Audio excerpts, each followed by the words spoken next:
오늘 이 빈자리를 보니까 더위가 무섭긴 무서운가 봐요. 이 폭염을 뚫고 오신 옆에 분에게 얼음 냉수 같은 은혜 받으세요 하고.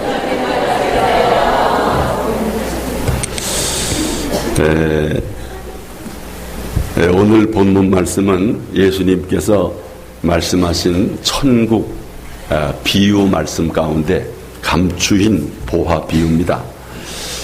천국은 밭에 감추인 보화와 같은데 어떤 사람이 그 보화를 발견하고 집에 가서 있는 소유를 다 팔아서 그 밭을 사서 보화를 소유했다는 것입니다.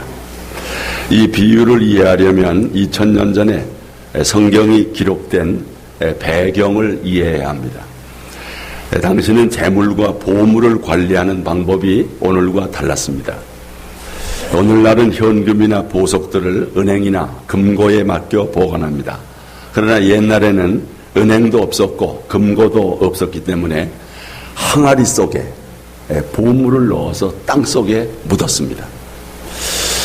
마태복음 25장 그 달란트 비유에서 한 달란트를 받은 종이 그 주인이 맡긴 한 달란트를 어떻게 보관했지요? 우리 말씀 한번 확인해 볼까요? 한 달란트 받은 자는 가서 땅을 파고 그 주인의 돈을 감추어 두었더니 땅을 파고 깊이 묻어두는 것이 가장 안전한 보관 방법이라고 생각했습니다. 문제는 보화를 땅속에 묻어둔 사람이 전쟁에서 죽거나 불의의 사고로 죽으면 그 감추어둔 보화가 주인을 잃게 됩니다. 가령 어떤 부자가 엄청난 보화를 땅속에 묻어두었는데 그만 전쟁이 났습니다. 난리를 겪는 동안에 이제 주인이 죽거나 포로로 멀리 이제 끌려가게 되면 이 감추인 보화가 수십 년 아니면 수백 년 동안 땅에 묻혀 있게 되는 것입니다. 그러다가 다행히 어떤 사람에 의해서 발견이 되는 것입니다. 오늘 본문이 바로 그런 경우입니다. 어떤 사람이 밭에서 보화를 발견한 것입니다. 이 사람은 아마도 남의 밭을 빌려서 농사를 짓는 소작인이었던 것 같아요. 이 농부가 밭을 갈다가 감추인 보화를 발견한 것입니다. 아마 쟁기질을 하다가 무슨 소리가 쩔거덕 나니까 파보니까 항아리가 있는데 항아리 속을 열어보니 보화가 가득했던 것입니다. 그는 그것을 묻어두고 돌아가서 자기의 소유를 다 팔아서 그 밭을 사고 보화를 소유하게 된 것이죠. 예수님은 이 감추인 보화 비유를 가지고 천국을 설명하셨습니다. 과연 예수님은 우리에게 무슨 말씀을 들려주시고자 하셨을까? 첫째, 천국은 땅 속의 보화처럼 어떻게 있다? 감추어져 있다는 거예요. 네. 천국은 마치 밭에 감추인 보화와 같으니. 천국은 밭에 감추인 보화와 같아서 모든 사람들의 눈에 보인다, 안 보인다? 안 보인다는 것입니다. 여기 땅 주인조차 자기 밭에 감추인 보화를 봤어요, 못 봤어요? 못 봤습니다. 그래서 소작인이 밭을 팔라고 했을 때 그냥 생각 없이 팔아버렸습니다. 아마 헐값에 넘겼을지도 모르죠. 못 보니까. 아마 나중에 가슴을 치고 통곡을 했을 것입니다. 여러분, 저 북미 대륙의 서북쪽에 붙어있는 알라스카주 아시죠? 이게 옛날 어느 나라 땅이었대요? 예, 소련 땅이었대요. 소련은 눈과 얼음으로 뒤덮인 알라스카를 별로 가치 없는 땅으로 알았습니다. 그래서 1867년에 미국에 720만 달러를 받고 팔아 넘겼습니다. 근데 미국이 알라스카를 산 지 13년 만에 알라스카에서는 무려 3억 달러 상당의 금이 발견됐습니다. 그리고 엄청난 양의 석유가 매장되어 있었습니다. 전략적인 군사기지로 아주 요지입니다. 구소련은 이 사실을 모르고 쓸모없는 얼음 땅으로 여겨서 헐값에 팔았던 것입니다. 소련이 가슴을 치고 통곡을 지금까지 하고 있죠. 소중한 것의 가치를 모르면 이렇게 가슴 치는 일이 생깁니다. 천국의 가치를 모르고 산다면 언제 통곡을 하게 될까요? 여러분, 이 말씀 한번 보세요. 다 같이.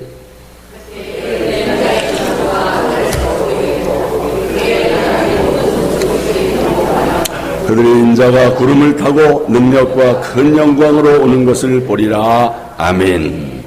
예, 아마 죽는 순간 죽음의 때에 통곡하게 되겠지요. 아니면 예수님 재림하실 때 들림받지 못하는 불신자들의 아마 통곡이 있을 것이다. 어리석은 인생들은 영원한 하늘나라의 가치를 보지 못하고 잠시 있다가 사라질 것들을 쫓아 사는 것입니다. 육신의 정욕과 안목의 정욕과 이상의 자랑에 눌려두어서 영원한 천국을 보지 못하는 것입니다. 그래서 그 보화와 같은 천국을 헐값에 팔아 넘기는 것이죠.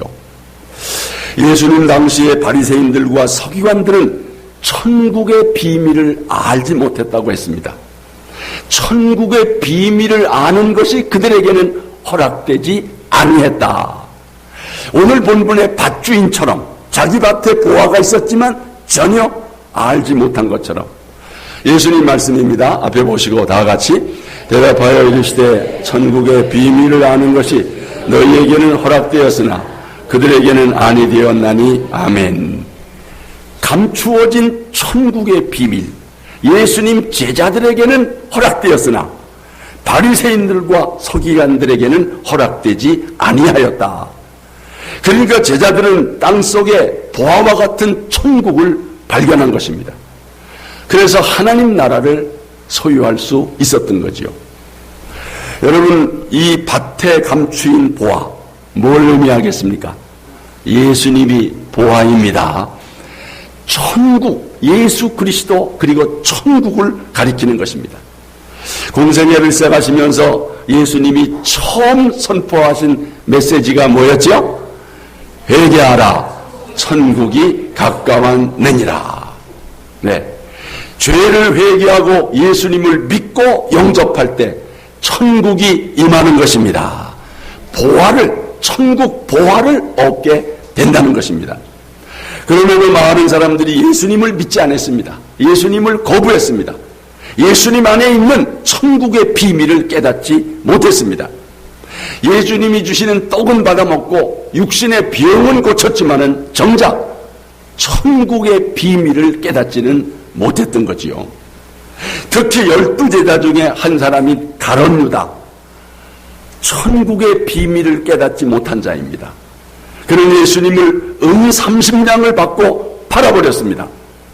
예수님의 가치를, 혹은 천국의 가치를 은 30냥 정도에 그저 평가했던 것이죠. 얼마나 어리석습니까? 그런가 하면 제자 중에 베드로, 정말 이 예수님을 정확히 알고 고백을 했던 것입니다. 정말 베드로의 눈에 이 비밀이 알려지게 된 거죠. 뭐라고 고백했습니까? 우리 앞에 보시고 다 같이 주는 그리스도시요 살아계신 하나님의 아들이시니이다. 아멘. 베드로는 감추인 보화를 발견한 겁니다. 예수님이 하나님의 아들이고 그리스도고 진리임을 깨닫게 된 것입니다.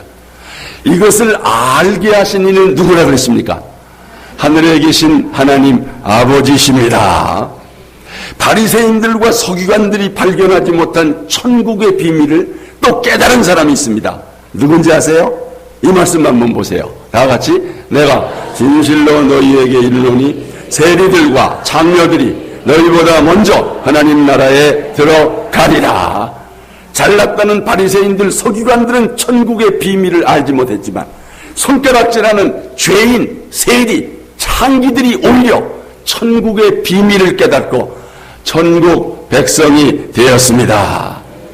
여러분, 우리도 예수 믿고 정말 구원받고 천국 백성이 되었으니 우리도 땅속의 보화를 발견했습니다. 영원한 천국을 발견하게 된 줄로 믿습니다. 천국의 비밀이 여러분에게 허락되었음을 감사하시기를 바랍니다.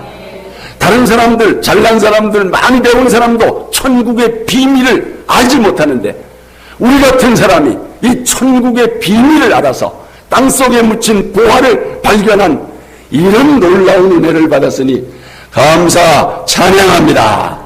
여러분 감사하십니까? 얼마나 감사합니까? 우리 옆에 분에게 인사합시다.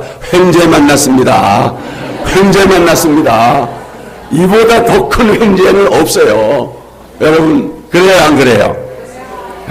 그래도 현금이 좋아요? 횡재 만났습니다. 두 번째는요, 천국 보화를 발견한 사람은 뭐가 넘친다?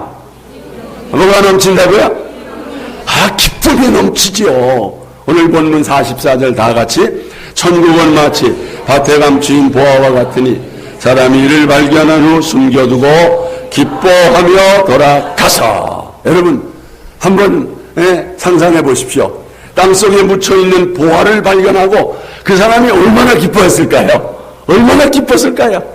아마 집으로 돌아가서도 계속 기뻐했지 않았겠습니까?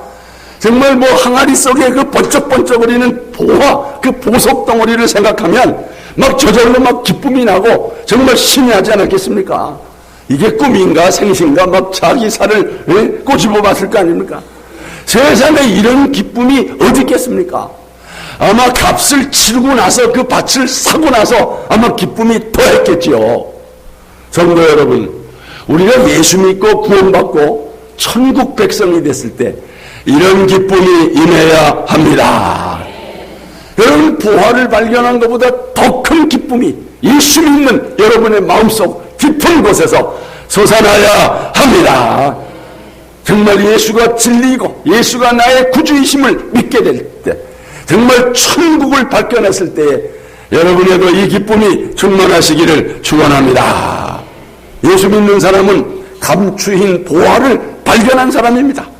천국의 주인이신 예수님이 보배인 줄로 믿습니다. 그러니까 예수님이 보배고 천국이 보배인 것입니다. 여러분 정말 천국은 보화가 가득한 곳입니다.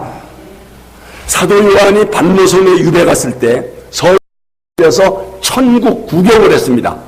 그 광경을 다 기록을 했어요. 어디에다 기록했어요? 요한계시록. 요한계시록이 천국을 보고 기록한 이 말씀 한번 보세요. 진짜 보화가 있나 없나? 다 같이 그 성곽은 벽옥으로 쌓였고 그 성은 정금인데 맑은 유리 같더라.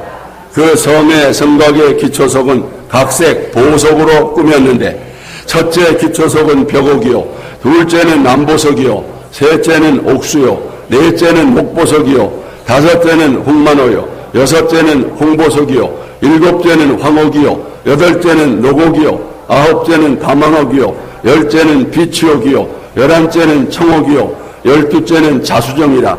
그 12문은 12진주니 각 문마다 한 개의 진주로 되어 있고 성의 길은 맑은 유리같이 정금이더라. 아멘. 더 크게 아멘. 여러분 여기 보석 보세요. 이거 여러분 아는 보석이 몇 개나 있어요? 진주 정도는 아나요? 아니면 황금 정도는 알지만 여기 무슨 옥수요, 녹보석, 홍만호, 홍보석, 황옥 이거 아세요? 이게 세상에 있는 보석하고는 또 차원이 다른 거죠. 생전 들어보지도 못하고 보지도 못한 진귀한 보석들이 천국에 가득한 줄로 믿습니다. 천국에는 12진주문이 있다. 진주로 문이 되어 있다는 게, 천국문 하나하나가 진주 보석으로 되어 있다. 그리고 천국의 길은 뭐로 되어 있대요? 아스팔트? 시멘트? 황금길인 줄로 믿으시기를 바랍니다. 이 천국 하나님 아버지 집에 여러분의 거처가 준비되어 있음을 믿으시기를 바랍니다. 기뻐요 안 기뻐요? 기뻐하시기를 바랍니다. 여러분 이 보석으로 단장된 천국 소망하시면서 기뻐하시고 항상 기뻐하십시오. 예? 천국은 평강과 기쁨을 주는 곳이라고 그랬어요. 자, 이 말씀 봅니다. 다 같이. 하나님의 나라는 먹는 것과 마시는 것이 아니요 오직 성령 안에서 의와 평강과 희락이라. 여러분, 정말 이 천국이 우리의 마음속에 임하면 여러분의 마음에 평강과 희락이 넘치게 될 것입니다.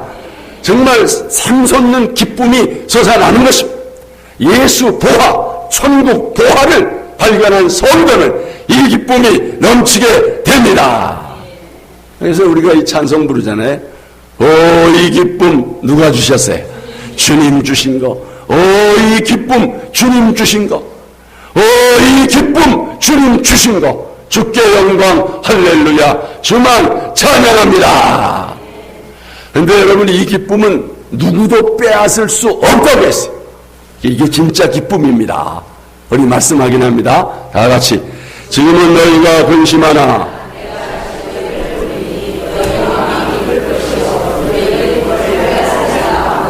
아멘. 진짜 이 기쁨은 세상에 그 어떤 것도 빼앗을 수가 없어요. 초대교회 성도들이 이 기쁨을 누렸습니다. 이 기쁨으로 전도했습니다. 전도하다가 박해를 당하도 기뻐했습니다. 심지어는 목배임을 당하면서도 기뻐했습니다.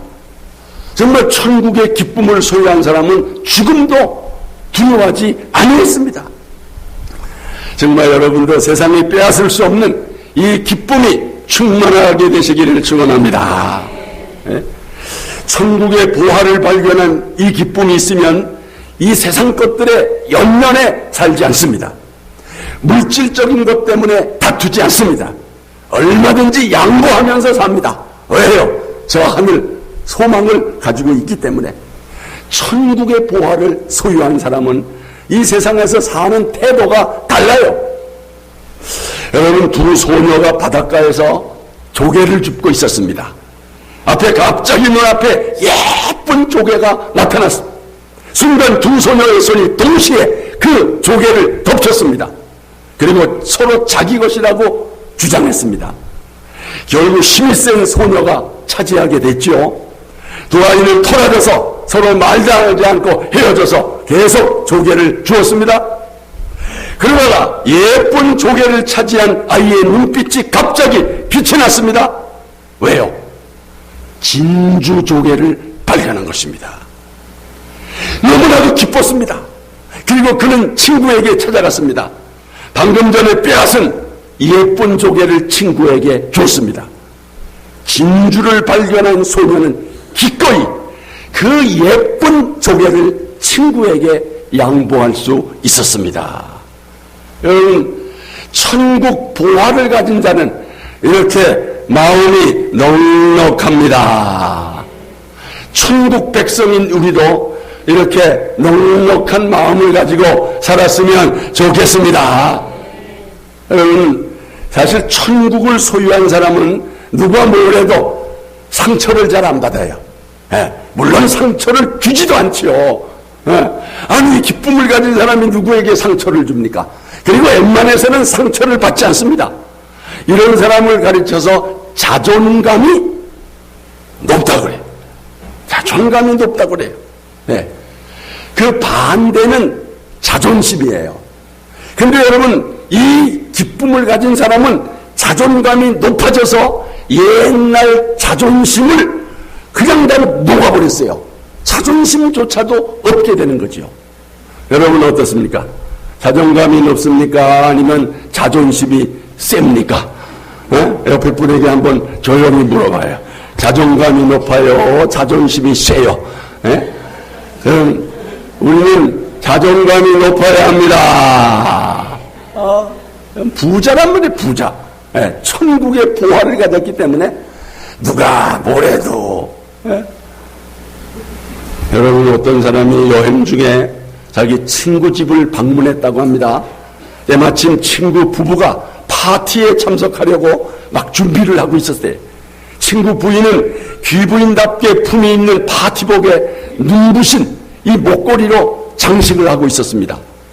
바로 그때 이 방문한 친구가 친구 부인을 향해서 자기도 모르는 사이에 농담이 튀어나왔어요. 뭐라고요?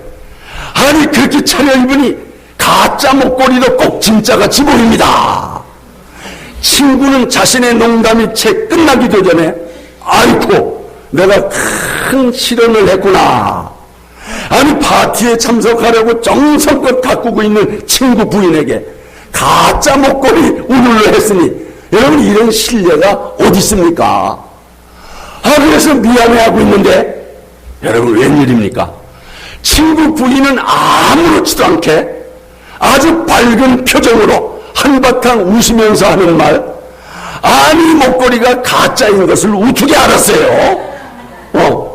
실은 밤거리가 위험하기 때문에 저는 항상 진짜 목걸이는 금고에 두고 외출할 때는 가짜를 진짜처럼 착용한답니다. 여러분 소중한 교훈이 있습니다. 진짜 보석이 있는 사람은 가짜도 자랑스러워합니다. 만약에 그 부인에게 진짜 보석이 없었다면 아마 남편 친구의 말에 큰 상처를 받았을 것입니다. 그러나 그녀에게 진짜 보석이 있었기 때문에 가짜도 자랑스럽게 사용하고 있었습니다. 성도 여러분, 우리 예수 믿는 사람이 바로 이런 사람입니다.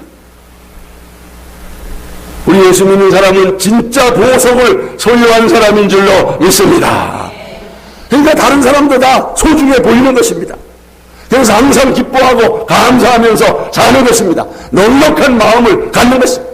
누가 뭐래도 섭섭하지도 않아요. 왜? 우리가 가족이 있으니까. 그런데 여러분, 아니 예수 믿으면서 왜 이렇게 짜증을 자꾸 내세요? 아니 짜증 낼 게 무엇입니까? 여러분 신경질이 자꾸 나요? 신경질 나는 것은 뭔가 보화를 지금 발견하지 못한 거 아닙니까? 아직도 그렇게 속이 좁으세요? 아니 누가 뭘 했다고 그렇게 삐져가지고 말도 안 하고 그렇게 사셔요? 아직도 조약돌을 두고 아웅다웅 싸우고 계십니까? 진주조개를 발견한 겁니까? 어째 근심 걱정을 그렇게 달고 다니세요? 아주 얼굴에 근심이라고 써붙이고 다니는 사람도 있어. 그런데 그런 분이 뒤쫓아가 보니까 교회로 들어가. 이게 잘못 믿는 거예요. 잘못 믿는 거예요. 여러분 보화를 발견한 사람은 얼굴이 밝아야 됩니다. 옆에 사람 얼굴 좀 봐봐요. 참 밝으십니다.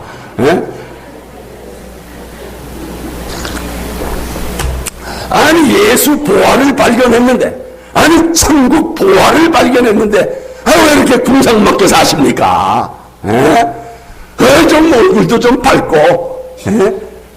여러분 정말 천국 보화를 발견한 사람답게 기쁨이 넘치시기를 주의 이름으로 축원합니다.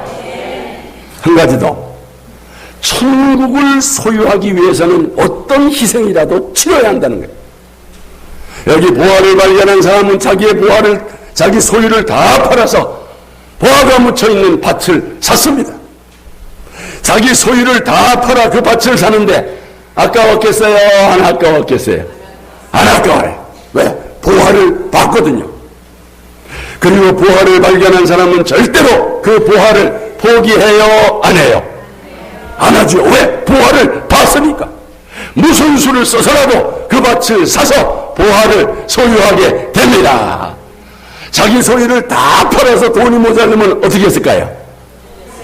빌려서라도, 아니면 결혼반지, 아니면 돌반지라도 팔아서 반드시 그 밭을 사게 되는 것입니다. 왜요? 보화를 봤는데. 가족이나 이웃들이 그를 보고 미쳤다 그래도 개의치해야 하네? 전혀 상관없습니다. 사람들은 그 밭을 사는 것이 어리석다고 보는 사람도 있을 것이에요. 그 정도의 가치는 안 나간다고 생각했을 거예요. 왜요? 보화를 못 봤으니까. 보화를 못 봤으니까. 여러분 보화를 발견한 사람은 이 모든 것에 아랑곳하지 않고 비싼 대가를 치르고 밭을 사게 되는 것입니다. 잘했어요? 잘못했어요? 아주 잘한 것입니다. 여러분이 예수 믿는 것이 바로 이것인 줄로 믿습니다. 여러분 가족 중에서도 보화를 못 본 사람은 왜 오늘 더운 날 꼭 교회를 가느냐? 여러분, 참 이게 본 사람과 보지 못한 사람의 차이예요. 여러분, 정말로 여러분은 보화를 발견했으니 감사합니다. 우리도 보화 같은 천국을 위해서는 어떤 희생이라도 치러야 합니다. 천국은 결코 양보하거나 포기해서는 안 됩니다. 천국은 무엇과도 비교할 수 없는 절대 값. 천국은 약간의 값을 지불하고 얻는 상품 가치와는 다른 것입니다. 자기 소유 전부를 희생하고라도 얻을 수 있는 절대 가치입니다. 이 비유의 핵심 교훈은 뭐냐? 모든 것을 희생해서라도 천국을 얻는 것이 더 가치 있는 것이다. 아멘. 지금까지도 그랬고 앞으로도 이 천국을 지키기 위해서 어떤 희생이라도 감수할 수 있는 저 여러분이 될 수 있기를 원합니다. 근데요, 이게 쉽지 않아요.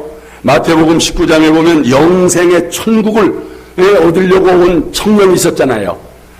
영생의 비결을 묻는 청년에게 예수님이 하신 말씀이 뭡니까? 자, 이 말씀이죠. 다 같이 가서 내 소유를 팔아 가난한 자들에게 주라. 그리하면 하늘에서 보화가 네게 있으리라. 그리고 와서 나를 따르라. 이 청년이 아멘하고 순종했을까요? 안 그랬습니다. 이 말씀 보세요. 그 청년이 재물이 많음으로 이 말씀을 듣고 근심하며 가니라. 결국은 물질 때문에 천국을 포기했습니다. 영생의 주님을 눈앞에 보면서도 그 주님을 등지고 말았다는 것입니다. 여러분, 보물을 발견한 것보다 내 것으로 만드는 것이 더 중요합니다. 밭에 감추인 보화를 발견한 것으로 만족할 수 없습니다.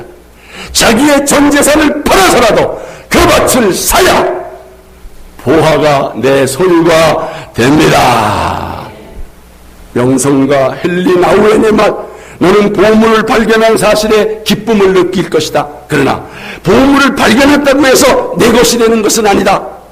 다른 모든 것을 포기할 때 보물을 내 것으로 만들 수 있다. 모든 것을 팔아서 하나를 사는 희생이 보물을 가치 있게 만드는 것입니다. 여러분, 천국에 보화를 발견하신 분 아멘 하십시오. 천국을 소유하기 위해서 어떤 희생이라도 지불할 수 있습니까? 지금까지 어떤 희생을 지불한 적이 있습니까?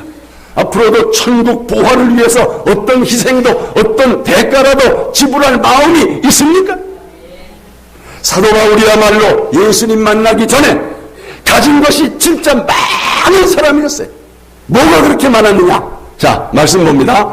나는 8일 만에 할례를 받고 이스라엘 족속이요 베냐민 지파요 히브리인 중에 히브리인이요 율법으로는 바리새인이요 열심으로는 교회를 박해하고 율법의 의로는 흠이 없는 자로다. 이런 사람이 어디 있습니까?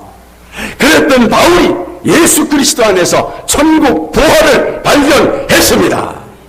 어떻게 했죠? 이 보화를 얻기 위해서 지금까지 자기가 소유하였던 모든 것을 포기했습니다. 자, 이 말씀입니다. 그러나 무엇이든지 내게 유익하던 것을 내가 그리스도를 위하여 다 해로 여길 뿐더러 또한 모든 것을 해로 여김은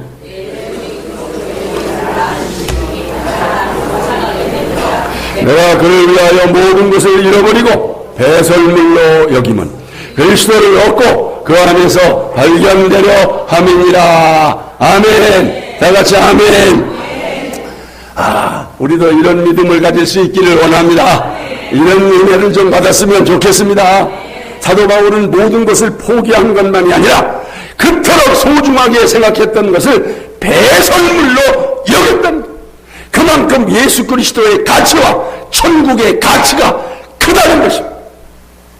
여러분, 과연 여러분은 감추인 보화, 진리이신 예수, 구주이신 예수를 발견했습니까? 그 보화 때문에 감사하고 감격하며 눈물 흘린 적이 있습니까? 이 세상은 잠깐입니다. 곧 없어질 것들입니다. 썩어질 것들입니다. 이제 그 헛된 것을 위해서 투자는 끝! 이제부터 영원한 가치를 위해서 삽시다. 영원한 것을 위해서 포기하고 희생하면서 삽시다. 천국의 보화가 여러분의 것에 될 것입니다. 그때 여러분이 진정한 승리자요 영원한 행복자가 될 것입니다. 함께 찬양합시다.